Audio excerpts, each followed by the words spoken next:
A presente videoaula refere-se à disciplina de Teoria das Estruturas 1 na Universidade Federal de Alagoas, Campus Sertão, tendo como temas treliças planas e grelhas, bem como os integrantes são Alan Silva Araújo, Daniele Rosa Batista Lima, Dimas Crescêncio Veríssimo Santos, Oswaldo Nogueira Souza Filho, Gabriel Macedo Duarte, tendo como professor José Adair de Amorim.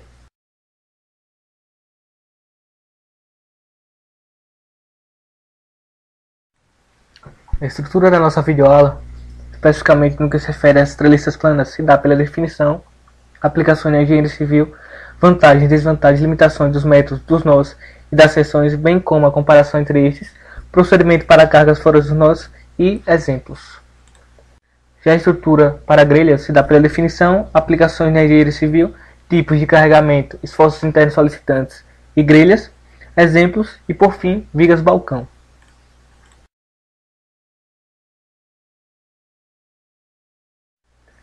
A treliça plana é um elemento extremamente importante na engenharia estrutural.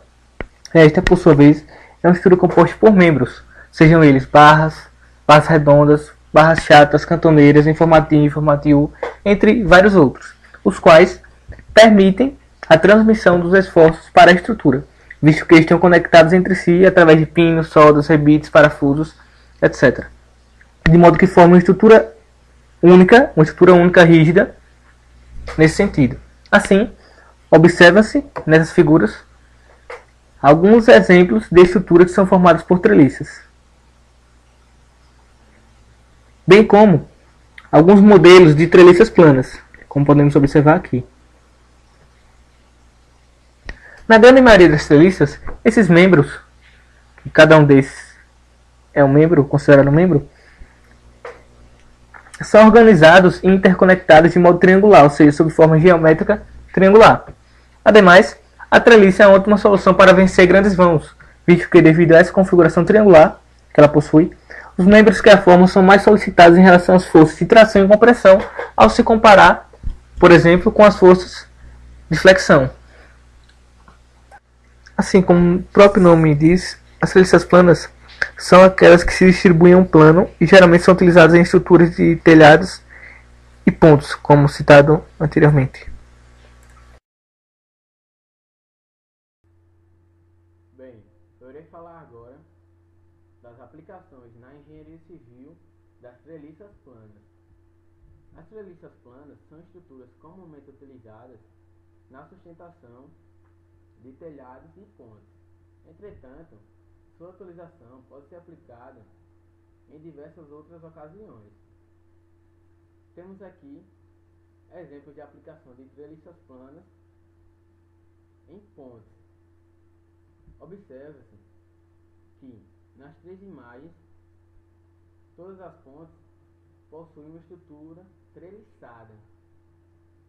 A única diferença é que cada uma tem a sua particularidade, seu modelo de treliça. Em seguida, temos os telhados, onde sua estrutura de sustentação é formada totalmente por treliças planas, tanto na imagem à esquerda quanto na imagem à direita. E aplicações em outras ocasiões. Como foi dito anteriormente, as treliças planas são utilizadas também em outras ocasiões, além das pontes e dos telhados. Temos aqui um exemplo de estrutura que servirá para o palco de um show, onde é totalmente configurada por treliças planas. E na imagem à direita temos uma sinalização rodoviária, onde a região superior dessa estrutura é formada por treliças planas. Comparação entre o método dos nós e o método das seções. Bem, inicialmente, para analisarmos ou projetarmos uma treliça, deve-se ter em mente que devemos obter a força de cada um de seus elementos. Deste modo, sabe-se que existem dois métodos para a determinação dessas forças, que são o método dos nós e o método das seções. Para podermos realizar uma comparação entre esses dois métodos, eu irei falar ou seja, explicar resumidamente a metodologia que cada método tem, para então podermos realizar esta comparação. Desta forma, o método dos nós consiste em quê? Consiste em que, se uma estrutura está em equilíbrio, então todos os nós presentes na estrutura também estão em equilíbrio. Assim, escolhe-se o nó mais adequado para dar-se início aos cálculos, lembrando que todas as forças internas dos membros serão levadas como se fossem forças externas para a efetuação dos cálculos. Aqui temos o exemplo de uma estrutura onde tem os nós que vai de A a G, e aqui à direita temos o nó G, onde, se a estrutura como um todo está em equilíbrio, então o nó G também estará em equilíbrio, podendo então realizar o somatório das forças e igualar a zero.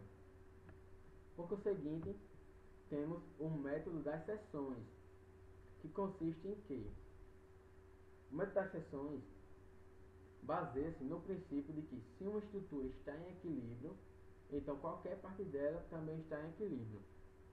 Assim, o método consiste em dividir a estrutura em seções, ou seja, cortar ou seccionar os elementos de uma treliça completa. Aqui temos uma imagem que explica justamente o que foi dito. Temos a estrutura e aqui temos essa seção, a linha, onde ela está seccionando esta treliça. Bem, a partir da explicação do método dos nós e do método das seções, podemos então realizar a comparação entre esses dois métodos.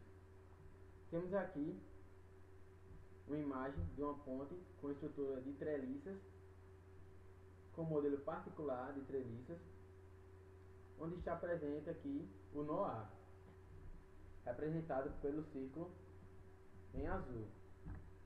Assim, analisando, percebe-se que nele estão presentes 4 forças incógnitas, a saber, a força F1, F2, F3 e F4. Deste modo, o método dos nós não pode ser aplicado nesta situação, visto que só podemos realizar duas equações de equilíbrio, ou seja, só podemos realizar o somatório das forças em x igual a zero e o somatório das forças em y igual a zero. E apenas com esses dois somatórios não podemos realizar, ou seja, não podemos determinar o módulo das 4 forças. Assim, pode ser considerado uma desvantagem em relação ao método das seções. Nesta situação, o método das seções pode ser aplicado realizando cálculos precisos e realizando momento em relação ao nó. Deste modo, cancelará a maioria das forças incógnitas, permanecendo apenas uma. Bem, vamos agora para mais uma comparação.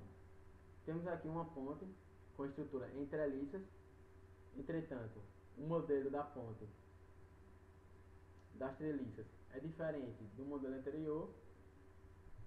Assim, analisando a imagem, observa-se que temos um nó na região central da ponte, representado pelo círculozinho azul.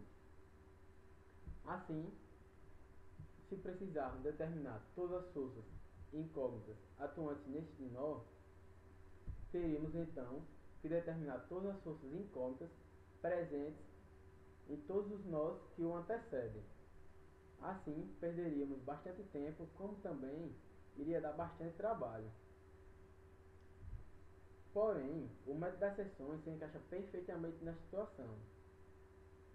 Neste caso, aplicando cortes em locais adequados, podem-se determinar as forças incógnitas atuantes no nó A, sem a necessidade de determinar as forças incógnitas atuantes em todos os outros nós que o antecedem. Desta forma, tem-se novamente uma desvantagem do método dos nós em relação ao método das seções. Bem, temos aqui um novo modelo de ponte com estrutura em treliças. Diferentemente do método das seções, o método dos nós tem que, por obrigatoriedade, começar em um nó, o qual tem no máximo duas forças incógnitas e pelo menos uma força com módulo conhecido. Desta forma, analisando esta ponte com estrutura em treliças, observa-se que no lado esquerdo temos o nó A, representado pelo círculo em azul. Neste nó estão presentes duas forças incógnitas, ou seja, duas forças internas, a saber, a força F1 e a força F2, como também uma força de módulo conhecido, no sentido do eixo vertical, com módulo de 0,25. Então, como temos duas forças incógnitas e uma força de módulo conhecido, podemos aplicar o método dos nós, aplicando o somatório das forças em x igual a 0 e o somatório das forças em y igual a 0, e assim determinar o módulo das forças internas. Em conclusão, a partir do que foi dito, observe-se que o método dos nós ele será mais indicado, ou seja, é mais indicado no caso em que as forças em todos os elementos de uma treliça devem ser determinados. Já o método das seções é indicado no caso em que apenas algumas forças devem ser determinadas. Isto ocorre porque o método das seções, ao precisarmos determinar apenas algumas forças, principalmente quando estas forças estão localizadas no centro de uma ponte, onde temos diversos nós, tanto à direita quanto à esquerda, porque assim, realizando cortes precisos em locais corretos, iremos economizar bastante tempo, como também bastante trabalho, facilitando então os cálculos para a determinação das forças internas.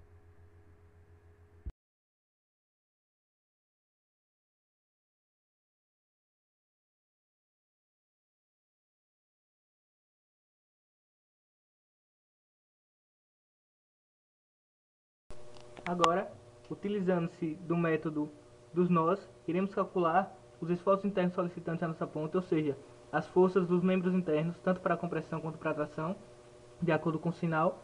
Temos que essa nossa ponte treliçada tem 60 metros de comprimento e 10 metros de altura, sendo dividida de 10 em 10 metros. Tendo também 3 forças distribuídas nesses nós D, F, G. Cabe ressaltar que dividimos essa nossa ponte treliçada nesses nós A, B, C, D, E, F, G, H, I e J. Podemos observar também as reações devido aos apoios que foram colocados, reação vertical em A, reação horizontal em A, visto que temos um apoio do segundo grau, segundo gênero aqui, e a reação vertical no nosso nó J. Inicialmente, então, vamos calcular as reações dos nossos apoios a partir do somatório das forças em Y, igualando a zero. Então, temos que reação vertical em A mais a reação vertical em J é igual a 300, devido ao somatório das nossas forças, que também estão na vertical. Para tanto, como a nossa ponte treliçada é simétrica, nesse sentido aqui, há um eixo de simetria, então temos que a reação vertical em A é igual à reação vertical em J, totalizando que cada reação terá 150 newtons. Do mesmo modo, para os nossos cálculos, deveremos achar esse ângulo θ aqui, o qual o achamos por tangente cateto oposto sobre cateto adjacente, e aplicando o arco tangente obtivemos o θ igual a 45, que por sinal também é igual a esse, visto que temos um ângulo reto aqui. Agora iniciaremos o cálculo das forças internas dos nossos membros. Primeiramente, iniciando pelo nó A, onde temos uma reação vertical em A, a força AC, e a força B, temos esse θ. Fazendo o somatório em relação a Y, obtivemos, no sentido positivo de baixo para cima, obtivemos a força AB, no membro AB, que nos deu 212,132 kN. Do mesmo modo, fazendo o somatório das forças em X, obtivemos a força no membro AC, que nos deu menos 150 kN. Cabe ressaltar que o sinal positivo nessa força B do nosso membro está relacionado à nossa força de tração, ou seja, esse membro está sofrendo tração. Já o sinal negativo está relacionado à força de compressão, ou seja, o nosso membro AC, esse membro aqui, ó, essa barra aqui, está sofrendo compressão. Então, posteriormente partimos para o nó B. Contudo, se formos diretamente para o nó B, observaremos que temos mais incógnitas do que o número de equações, então não conseguiremos resolver a nossa equação. Para isso, partimos então para o nosso nó C, que se encontra aqui. Nosso nó C se encontra aqui. Nesse sentido, distribuindo as forças, temos a força CA, que vai de C para A, força CD e a força CB, ou seja, a força que vai do nó C para o nó D, do nó C para o nó A, do nó C para o nó B. Fazendo somatório em relação a X, obtivemos que a força CD é igual a menos 50 kN, ou seja, o membro está sofrendo compressão. E fazendo somatório em Y, obtivemos que a força CB deu igual a zero, ou seja, o membro não está sofrendo nem tração nem compressão. Agora sim podemos nos voltar para o nó B, que se encontra aqui, e obtivemos a força no nosso membro BD. Fazendo o somatório em relação a Y, obtivemos que nossa força BD vai ser igual a menos 212,132 kN, ou seja, nosso membro BD está sofrendo com pressão. Agora, fazendo um somatório em relação a X, obtivemos o valor do a força interna do nosso membro BE, ou seja, a qual deu 300 kN. Isso quer dizer que o nosso membro BE está sofrendo tração, nesse sentido. Partimos então para o cálculo do nosso nó D, que está aqui. Cabe ressaltar que temos uma força sendo aplicada nesse nó D, que ela tem que ser levada em consideração quando utilizarmos o método dos nós, no somatório das forças. Assim, esse é o diagrama de corpo livre em relação ao nosso nó D. E do mesmo modo que anteriormente, fazemos o somatório em relação a Y e obtivemos a força FDE no valor de 70,71 kN. E fazendo o somatório em relação a X, obtivemos o valor de menos 350 kN. Continuamente, fazemos o somatório.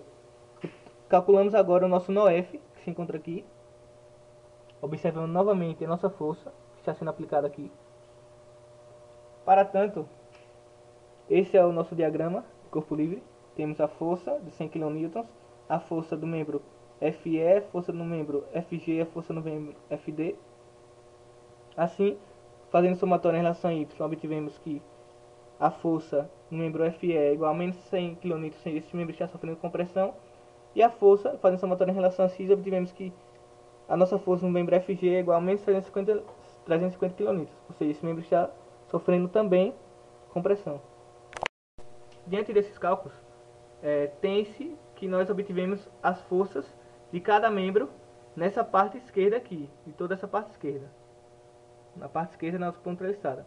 Como a nossa ponte é a ponta treliçada e ela é simétrica, todas as forças obtidas para os membros aqui, as forças de tração e compressão obtidas para os membros desse lado serão iguais a este daqui. Por isso, não aplicamos o método dos nós nesse lado novamente. Não há necessidade para isso.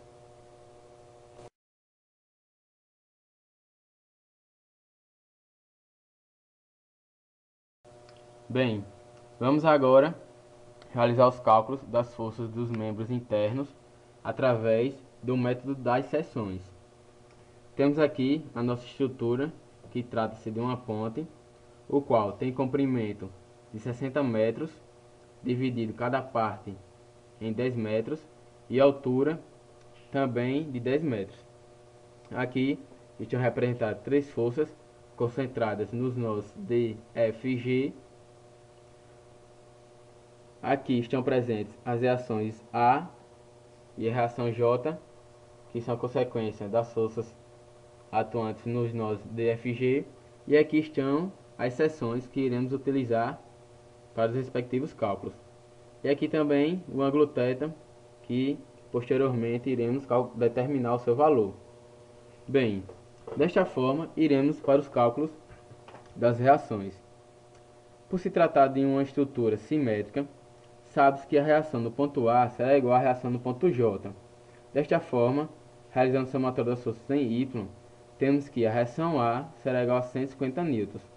Consequentemente, a reação no ponto J será igual a 150 newtons. Em seguida, iremos determinar o valor do ângulo θ, que, fazendo cateto oposto sobre cateto adjacente, obteremos o valor angular de 45 graus. Consequentemente, esse ângulo aqui também terá um valor de 45, visto que este ângulo aqui é um ângulo de 90 graus. Vamos agora para o cálculo das forças internas. Iremos inicialmente pegar a seção A'. Desta forma, aqui está presente o diagrama de corpo livre desta seção. Em seguida, onde está presente a força AC e a força AB, e também a reação no ponto A. Desta forma, decompondo a força AB em relação ao eixo X e em relação ao eixo Y, podemos então fazer o somatório das forças em Y, o qual obteremos o valor para a força AB igual a 212,132 kN. Consequentemente, por ter tido um resultado positivo, quer dizer que este membro está sofrendo tração. Em sequência, realizando o somatório das forças em X, igualando a zero, temos que a força AC é igual a menos 150 kN, que nos diz que este membro está sofrendo compressão. Em seguida, iremos para o cálculo da seção CC'. Assim, aqui está representado o diagrama de corpo livre, onde estão presentes todas as forças atuantes nesta seção. Assim, realizando a somatória das forças em Y igual a zero, considerando sentido positivo de baixo para cima, temos que a força CB será igual a zero, que nos diz que este membro não está sofrendo nem tração, nem compressão.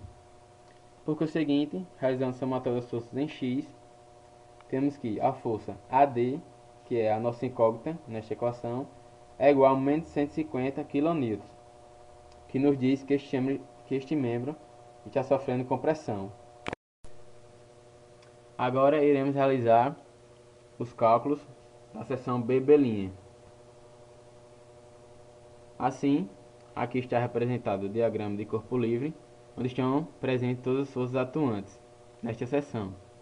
Realizando o somatório das forças em Y igual a zero, no sentido positivo de baixo para cima, temos que a força BD, a nossa incógnita, é igual a menos 212,132 kN.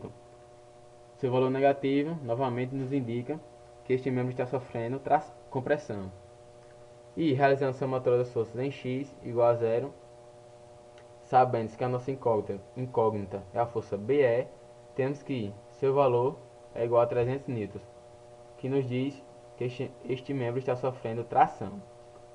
Em seguida, iremos para os cálculos da seção D'. Aqui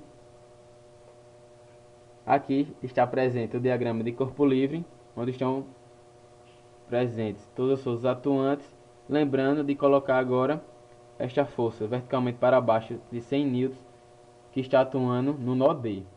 Assim, realizando o somatório das forças em Y e igualando a zero, temos que a força DE, a nossa incógnita, é igual a 70,711 newtons e ela está sofrendo tração.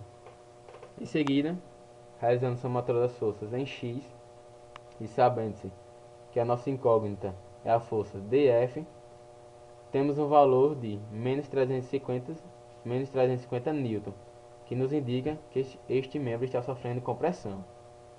E por fim, iremos para o cálculo da última seção, que é a seção F'.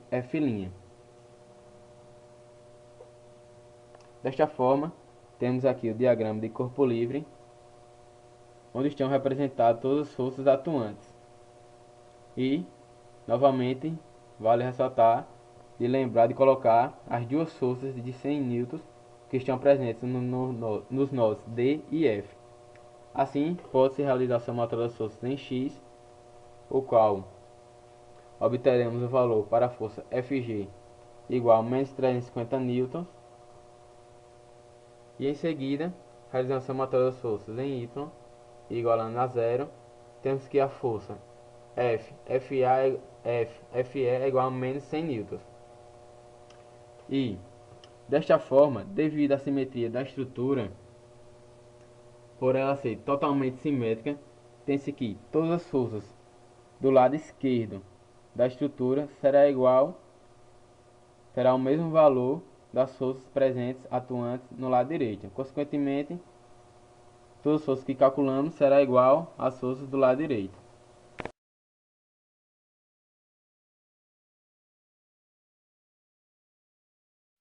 Diferentemente dos exemplos feitos anteriormente, agora temos uma treliça a qual possui uma carga que está sendo aplicada diretamente no membro de um membro da nossa treliça, diferentemente do exemplo que só tínhamos cargas sendo aplicadas nos nós, como essas aqui, nos nós das nossas treliças, especificamente no A, no B, no H e no G. Nesse sentido, temos uma carga P1, nesse caso, sendo aplicada diretamente no nosso membro F e G.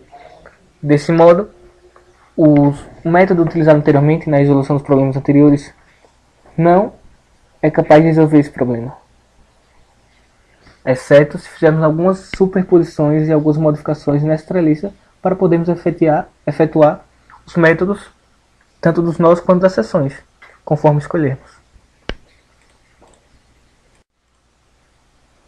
Assim, para se efetuar os cálculos na determinação dos esforços internos solicitantes na nossa treliça, ou seja, as forças que agem em cada membro, tanto para tração quanto para compressão, especificamente nesse membro FG, devem ser feitas algumas modificações, ou seja, deve ser efetuada uma superposição de carregamentos, conforme será demonstrado no decorrer, os quais equivalem ao carregamento P1 original, nesse caso.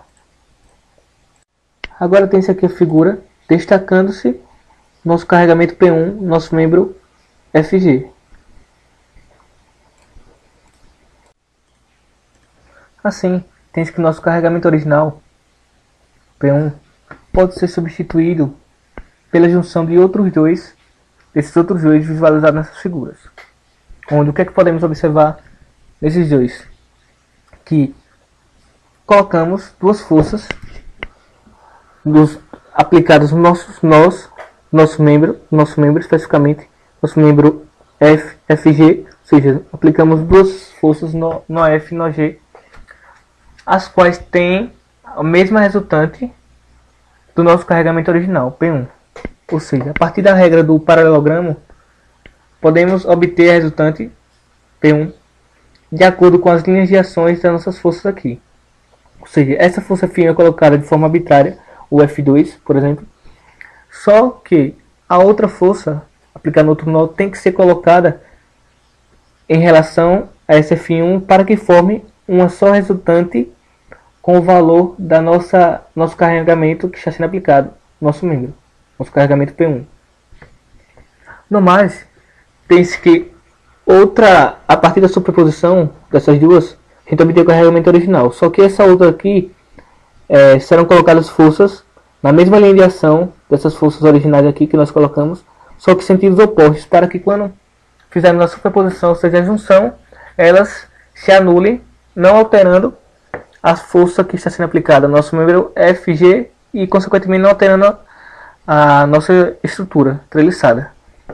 Ou seja, esse procedimento é resumido da seguinte forma: substitui-se as cargas que estão atuando diretamente nas barras ou no nosso membro por duas forças que agem nos nosso membro, ou seja, que estão sendo aplicadas especificamente nesses nós aqui, para que possamos utilizar os procedimentos apresentados anteriormente. Assim, essas forças devem ter a mesma resultante que a das cargas que estão agindo sobre as barras, dessa resultante aqui original. Desse modo, as cargas que já estão atuando previamente nos nós são mantidas, ou seja, essas cargas aqui, a carga P2, por exemplo, continua sendo mantido nosso nó G quando a gente for fazer os cálculos, bem como, por exemplo, se pegássemos esse outro membro, esse membro aqui, BH, eu acho, a gente iria manter essa P3, esse carregamento, essa carga que está sendo aplicada no nó H. Contudo, iríamos colocar duas forças, tanto no nó B quanto no nó H, caso tivesse um carregamento sendo aplicado, uma força sendo aplicada diretamente na nossa barra, iremos colocar duas forças aqui, as quais resultassem, ou seja, resultando dessas forças, fosse o nosso carregamento. Se tivesse, por exemplo, o P4 aqui sendo aplicado. Agora, a partir do exposto anteriormente, colocamos o que foi apresentado nas nossas treliças. Ou seja, essa treliça aqui, nossa treliça original, é igual a superposição dessa com essa. Conforme visualizamos anteriormente, colocamos as duas forças nos nós, aqui, dos nós FG, e adicionamos a nossa outra treliça aqui, que possui o nosso carregamento e também as forças FG. Ou seja, observamos que a junção dessas duas treliças, treliça 1 e treliça 2, é igual a essa daqui. Cabe ressaltar então que a resolução da nossa treliça 1 pode ser feita utilizando-se um dos métodos apresentados anteriormente, tanto o método dos nós quanto das seções. Como podemos observar, só temos cargas ou forças aplicadas nos nossos nós. No nó A, no nó B, no H, no G, no F e no G novamente. Então a gente pode utilizar os métodos visualizados anteriormente, obtendo assim os esforços normais determinando assim os esforços normais para essa treliça aqui, treliça 1. Já na nossa treliça 2, aqui, observamos que o carregamento é autoequilibrado, ou seja, não existem reações provenientes dos apoios, conforme aqui, deixamos as reações aqui, não trazemos ela para cá, bem como não existem esforços normais nos outros membros das barras, conforme observado, exceto no membro F e G, que possui os carregamentos apresentados e as forças. Assim, diante do exposto, trazendo nosso membro FG para cá, para essa figura maior, obtemos esses dois esforços a partir dos cálculos. Esforço N1 e esforço N1 também, os quais estão aplicados tanto no nó F quanto no nó G. Tem o mesmo valor, a mesma intensidade, só que sentidos contrários. Assim, relatando novamente nossos procedimentos, tem-se que após resolvermos, utilizando o método das nós nas seções, obtemos os esforços normais, utilizando essa treliça 1. Após isso, vamos para a nossa treliça 2 para obter os esforços normais finais, N1, aplicados nessa nosso membro. Para isso, destaque-se as barras de treliça, os quais estão sofrendo carregamento, acrescentando assim as forças obtidas no item. Assim, resumindo os nossos procedimentos, para calcularmos os esforços normais da nossa treliça com esse carregamento, fazemos o quê? Primeiramente, calculamos os esforços normais, tanto ou pelo método das seções ou pelo método dos nós, para essa treliça aqui, ou seja, que não está com o nosso carregamento aplicado diretamente no nosso membro FG, mas sim com as forças que colocamos anteriormente, que resultam do nosso carregamento. Então resolvemos aqui primeiro essa treliça, depois passamos para a treliça 2, efetuando o cálculo ao mesmo tempo, ou seja, pegamos os resultados obtidos aqui das forças F1 e F2 e aplicamos ele nessa outra aqui, pegando somente o nosso membro FG, ou seja, o nosso membro que a gente quer determinar o esforço normal, e só com esses dados que obtemos, nós determinamos o esforço normal que está sendo aplicado nesse membro, o que não poderia ser encontrado somente se utilizássemos essa treliça aqui, pelos métodos convencionais. Agora partimos para um exemplo simplificado, demonstrando como iremos fazer essa substituição das forças, as quais estão atuando diretamente nos nossos membros. Ou seja, essa força de 2T tanto está sendo aplicada no membro EF, membro FG e membro GH. Ou seja, não está sendo aplicada diretamente nos nós como todas as outras. Está sendo aplicada diretamente nos nossos membros. Para isso, iremos utilizar os procedimentos visualizados anteriormente.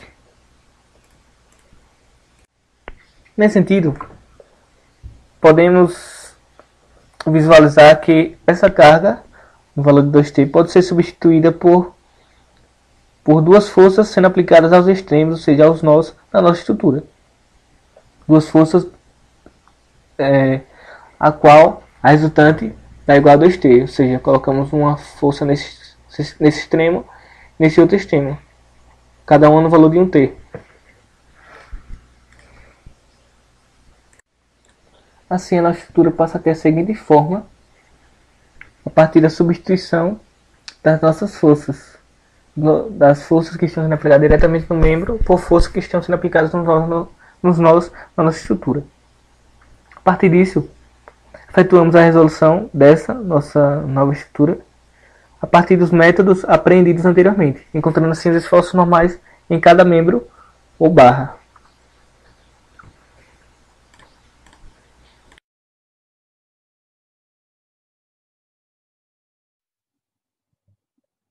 Grelha é definida por Susequinde como a estrutura plana submetida ao carregamento perpendicular ao plano da estrutura. Geralmente, na construção civil, este tipo de estrutura é composto por sistemas de vigas perpendiculares ou não entre si, que são interligados por pontos de interseção. Nesse sentido, as estruturas lineares, ou seja, as vigas, estão representadas nesta figura, que formam as grelhas, situam-se no mesmo plano, formando uma malha, que recebe solicitações não coplanares. As barras são interligadas nesses pontos de interseção e trabalham em conjunto para resistir às ações que atuam na estrutura. Essas ações que atuam na estrutura são os carregamentos. Nesse contexto, esse sistema é gerado pelo cruzamento entre as vigas no plano da estrutura, formando reticulados. Esses reticulados podem ser quadrados ou diagonais, como representados na figura. Além disso, a disposição diagonal das vigas apresenta melhor comportamento, porém, é de difícil execução. Para que sejam consideradas grelhas, quando feitas em concreto armado ou concreto protendido, as vigas devem ter espaçamento maior que 1,10 m entre seus eixos. Ou seja, o espaço entre uma viga e outra deve ter, no mínimo, 1,10 m, para que a estrutura possa ser considerada grelha.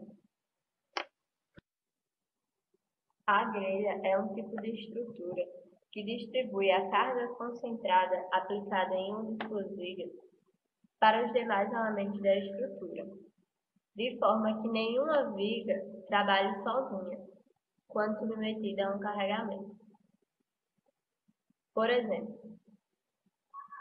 nessas vigas ilustradas aqui, se um carregamento for aplicado em uma delas, ele será distribuído para as demais, de forma que nenhuma viga trabalhe sozinha, que todos os elementos trabalhem em conjunto. Dessa forma, a vantagem desse sistema de vigas interligadas está no funcionamento dos elementos em conjunto, que suportam o carregamento aplicado em qualquer posição. Ou seja, qualquer posição que os carregamentos forem aplicados na viga, será distribuído para as demais vigas e esse sistema suporta esse carregamento dado em qualquer posição. Esses carregamentos são sempre perpendiculares ao plano da estrutura. Dentro desse contexto, temos aqui uma figura que representa uma grelha que está engastada e livre. Essa grelha está no plano XY. Então, o carregamento, como vimos, é sempre perpendicular. Então, os carregamentos estão no eixo Z. Dessa forma, para calcular os esforços nesta grelha, são utilizadas as equações de equilíbrio da mecânica, que nesse caso seriam o somatório das forças no eixo Z, somatório dos momentos no eixo Y e o somatório dos momentos no eixo X. Com isso, encontram-se os esforços nesta grelha isostática, engastada e livre. Na engenharia, para obter maiores distâncias entre os apoios numa estrutura, muitas vezes são utilizados sistemas de cruzamento de vigas. Esse sistema, que distribui de forma igualitária os esforços na estrutura para todos os elementos desta, é chamado de grelha. Nesta figura está ilustrado uma laje mergulhada em forma de grelha e a disposição das vigas é na diagonal. Essa forma de disposição é mais resistente, porém é de difícil execução. Nessas outras fotos estão outras aplicações na engenharia de grelhas, só que na disposição ortogonal. Muito bom dia. Continuando nossa videoaula, iremos falar agora sobre os tipos de esforços internos solicitantes que atuam diretamente em uma grelha, estrutura, construção civil. Após conhecermos todas as reações de apoio, passemos à determinação dos esforços internos solicitantes atuantes numa seção da grelha. Reduzindo as forças atuantes no lado dessa seção ao seu centro de gravidade, como percebemos na figura, obtemos a força Q, que é a nossa força cortante, perpendicular ao plano P da grelha, e o momento vetor M, situado no plano P também da grelha, pois o momento resultante de um sistema de forças paralelas em relação a um ponto qualquer se situa no plano perpendicular das forças, indicadas na figura. Este momento M pode ser decomposto no componente T, tendo a direção do eixo da barra, e no componente M, situada no plano da grelha e perpendicular ao eixo da barra em questão, que é o momento fletor atuante na seção e que produzirá uma flexão da barra no plano perpendicular da grelha. Podemos afirmar, então, que, numa seção de uma grelha, podem atuar três esforços simples: um esforço cortante, perpendicular ao plano da grelha, um momento fletor, que produzirá uma flexão no plano perpendicular, e um momento torsor, que fará com que a barra gire em torno do seu próprio eixo. Nesta figura, está apresentado todos os esforços QZ, nossa força cortante, T, nosso momento torsor, que fará com que ela gire em torno do seu próprio eixo, e nosso momento MX, nosso momento fletor, que fará com que haja uma flexão na barra. Falando um pouco dos tipos de grelhas existentes, temos as grelhas que podem servir para cobertura, as grelhas que podem servir para barreiras, barragens, e para fundações. São muito úteis e oferecem grande resistência, né, por solicitar receber os esforços e transmitir para o solo. Definindo um pouco o que seria vigas balcões, vigas balcões são estruturas formadas por barras que se acham no mesmo plano, no qual não agem as cargas externas. As cargas internas, no caso, ocorrem sempre no sentido vertical, né? Sentido longitudinal da peça, certo? E vamos observar o que seria uma viga balcão. Então, como pode ver, essas são as vigas balcões, certo? E os esforços sempre são nesse sentido.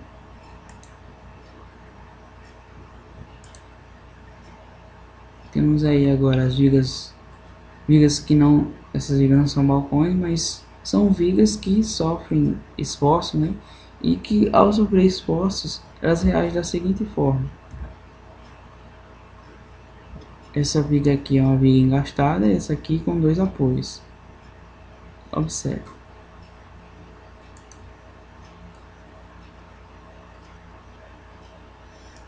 As vigas balcões, para a feita de demonstração, quando sofrem esforço, observe o que acontece. Dessa forma que ela reage, quando não suporta. Nesse sentido, as vigas balcões são de extrema importância, né, para o ramo da engenharia, que oferece um grande papel, né,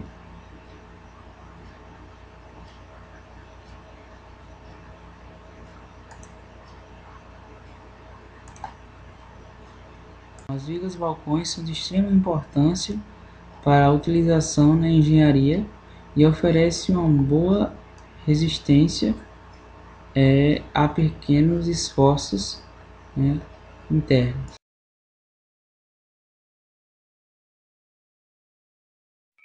Dando continuidade à nossa videoaula, partiremos agora para as aplicações do que aprendemos através de exemplos de grelhas.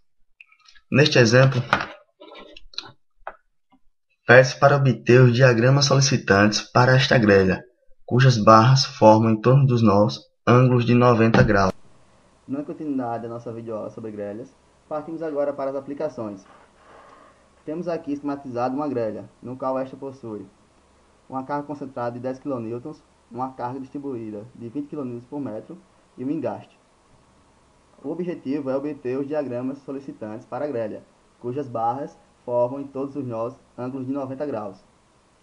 Primeiramente, faremos sempre a análise das grelhas barra por barra, iniciando, no caso, pela barra AB, que funcionará como uma viga engastada em B e livre em A. Calculando, através da seção 1,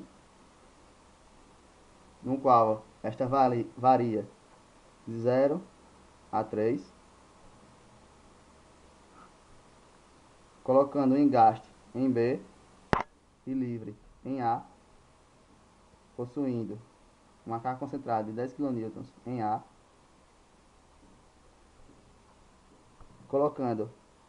passando no meio a seção 1 da nossa viga, possuiremos um momento fletor, um momento torsor e uma força cortante, tendo dimensionamento X, carga concentrada 10 kN. Fazendo o equilíbrio do somatório das forças Y igual a zero, teremos menos cortante, variando em X, menos 10 de nossa carga concentrada. Logo, obteremos o valor para a nossa cortante igual a menos 10 kN. Fazendo o somatório dos momentos na seção 1 igual a zero, através de equilíbrio de momento, teremos momento em X mais 10 vezes X, que é o nosso comprimento, utilizando a regra da mão direita, teremos momento em X igual a menos 10x. Momento torsor não há na nossa primeira viga, pois não há nenhuma força que faça com que a viga gire em torno do seu próprio eixo. Agora, calcularemos os esforços internos solicitantes da nossa seção 2, no qual esta varia de 0 a 3. Fazendo novamente o engaste em C e livre em B, colocando uma carga concentrada de 10 kN, que é a nossa força cortante da nossa seção 1, que fará com que esta viga BC gire em torno do seu próprio eixo, no qual ocasionará um momento torsor. Fazendo a seção 1, obteremos aumento fletor, momento torsor e força cortante, colocando sobre esta a força concentrada de 10 kN e a força distribuída de 20 kN por metro, tendo dimensionamento x. Fazendo o somatório das forças em y igual a zero, através do equilíbrio das forças, obteremos menos cortante em x, menos 10, menos a nossa força distribuída, menos 20x igual a zero. Teremos uma força cortante de menos 20x, menos 10. Fazendo o somatório dos momentos na seção 2 igual a zero, obteremos momento em x mais 10x mais 20x vezes x sobre 2, coordenada do centroide, igual a zero. O momento em x terá como valor menos 10x ao quadrado menos 10x. Para o cálculo do nosso momento torsor, utilizaremos a força cortante da outra viga, que será menos 10 vezes o dimensionamento, x, igual a zero. O nosso momento torsor terá valor de 10x. Finalmente, partiremos para a última seção, a seção 3. Reduzindo o carregamento BC para o nó C, podemos eliminar a barra BC e resta-nos a viga CD, em que a carga momento em 30 kN, tracionando as fibras superiores, conforme indica a regra da mão direita, e a carga vertical de 70 kN são responsáveis pelos diagramas de momento fletor e esforço cortante. E a carga de 20 kN nos dá o diagrama constante e negativo de momentos torsores na barra CD. Pela análise do equilíbrio desta última barra, são obtidas as reações de apoio da grelha D. Assim, a nossa seção 3 vai variar de 0 a 3, no qual colocaremos um engaste em D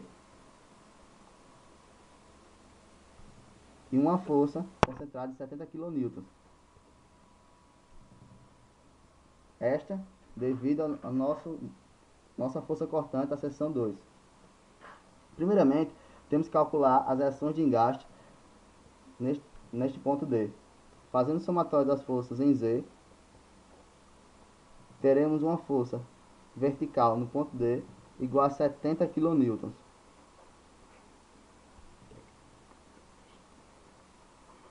Fazendo o somatório dos momentos em Y igual a zero, teremos um momento torsor igual a 120 kN vezes metro.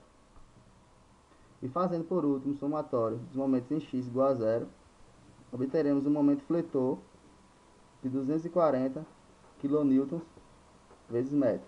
Assim, após o cálculo das reações, faremos os cálculos dos esforços internos solicitantes.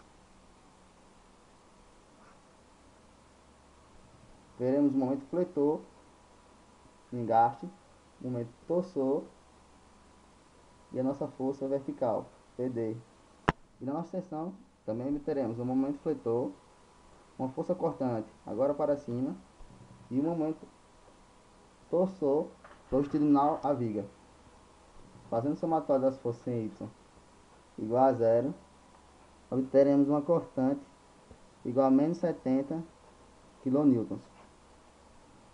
Fazendo o somatório das forças em X igual a zero, obteremos um momento torsor de menos 120 kN vezes metro. E o somatório, por último, na seção 3, para obtermos o momento fletor, momento em x será igual a 70x mais 240. Partiremos agora para os diagramas solicitantes. Após o cálculo dos esforços internos solicitantes, partimos agora para os diagramas solicitantes, onde temos aqui o diagrama do nosso momento fletor, o diagrama do nosso momento torsor e o diagrama do nosso força cortante. Percebemos aqui que na nossa seção 1, o nosso momento fletor possui uma equação de menos 10x. Substituindo o valor máximo da nossa seção, que no caso era 3, menos 10 vezes 3 obteremos 30 kN vezes metro, pois o momento fletor acima do eixo é negativo. Na seção 2, temos esta função, menos 10x ao quadrado menos 10x, para o nosso momento fletor. Substituindo o valor máximo, encontraremos 120 kN vezes metro, negativo. E na seção 3, o momento fletor terá como função 70x mais 240. No diagrama do nosso momento torsor, percebemos aqui que na nossa primeira seção não há nenhum momento que faça com que a viga gire em torno do seu próprio eixo. Logo, o torsor é igual a zero. Na seção 2, temos o torsor igual a 10x. Substituindo o seu valor máximo na seção, que é 3, obteremos 30 kN vezes metro. E na seção 3, temos uma constante do nosso momento torsor, igual a menos 120 kN. Nossa força cortante só obtivemos constantes.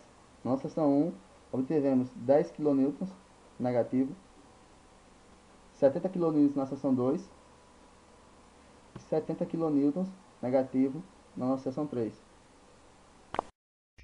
Da mesma forma que o nosso outro exemplo, temos aqui novamente outra aplicação de grelhas.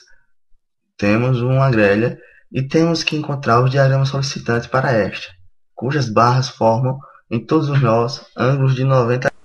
Partiremos agora para o cálculo dos esforços internos solicitantes e os diagramas solicitantes do nosso exemplo 2, no qual temos aqui uma grelha e, por meio de raciocínio inteiramente análogo ao do exemplo anterior, estudaremos barra a barra isoladamente, a partir do qual obteremos os diagramas solicitantes. Primeiramente, temos que calcular as reações. Fazendo o somatório dos momentos na reta BC igual a zero, obteremos uma força vertical no ponto E igual a 60 kN. E fazendo o somatório dos momentos na reta CE igual a zero, obteremos uma força vertical no ponto B igual a 20 kN.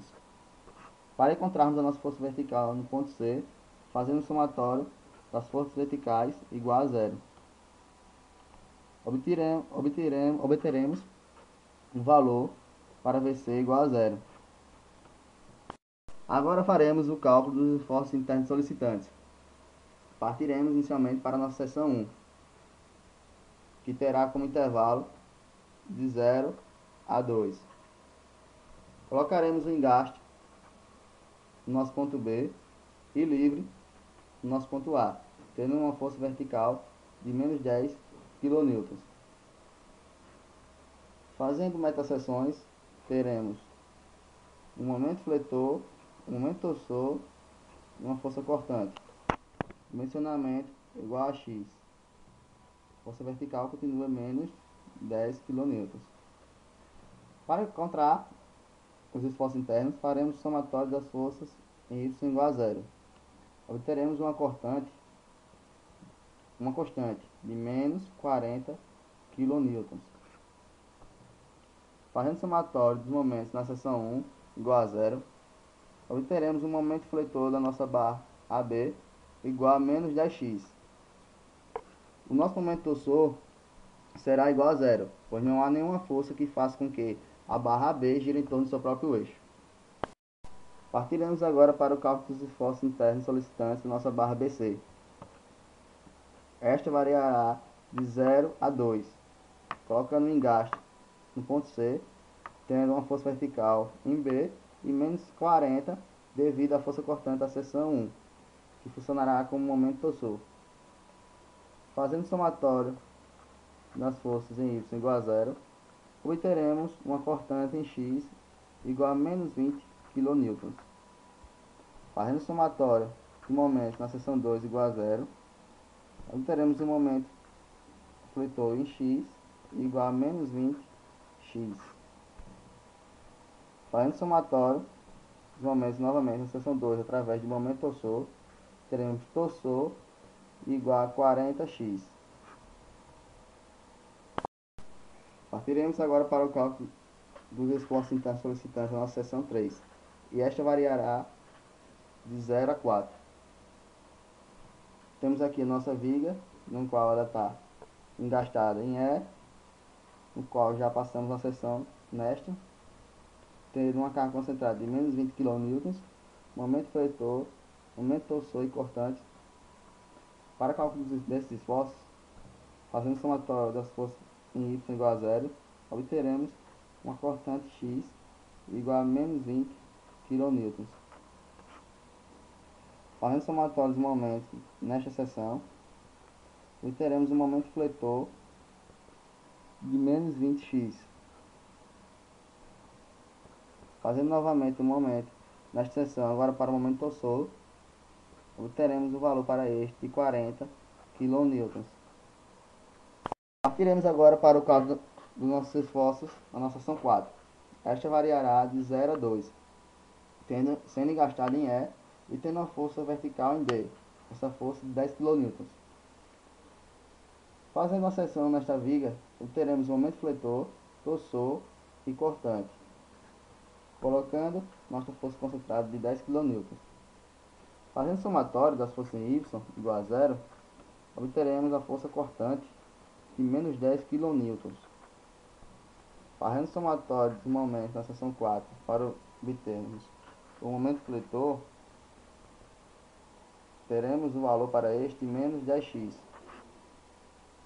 E fazendo novamente somatório dos momentos na seção 4 igual a zero, para encontrarmos o torsor, obteremos um torsor igual a zero, pois não há nenhuma força que faça com que esta viga gire em torno do seu próprio eixo. Para o cálculo dos esforços da seção 5, esta variará de 0 a 2, tendo o engaste agora em ponto E e livre em F, tendo apenas em F uma força vertical de menos 30 kN. Passando uma seção no meio desta viga, obteremos um momento fletor, um momento torsor e uma força cortante. Fazendo o somatório das forças em Y, para encontrarmos o valor do nosso cortante, teremos uma cortante de 30 kN. Fazendo o somatório do momento da seção 5 igual a zero, obteremos um momento fletor de menos 30 kN. Fazendo somatório de torsor igual a zero, obteremos um torsor igual a zero, pois não há nenhuma força que faça com que esta viga gira em torno do seu próprio eixo. Partiremos agora para os diagramas solicitantes deste exemplo. Agora partimos para os diagramas solicitantes dos nossos esforços internos. Primeiramente, temos aqui o diagrama da nossa força cortante. Seção AB, obtivemos uma cortante menos 40. Na seção BC, menos 20. Seção CE, 20 kN.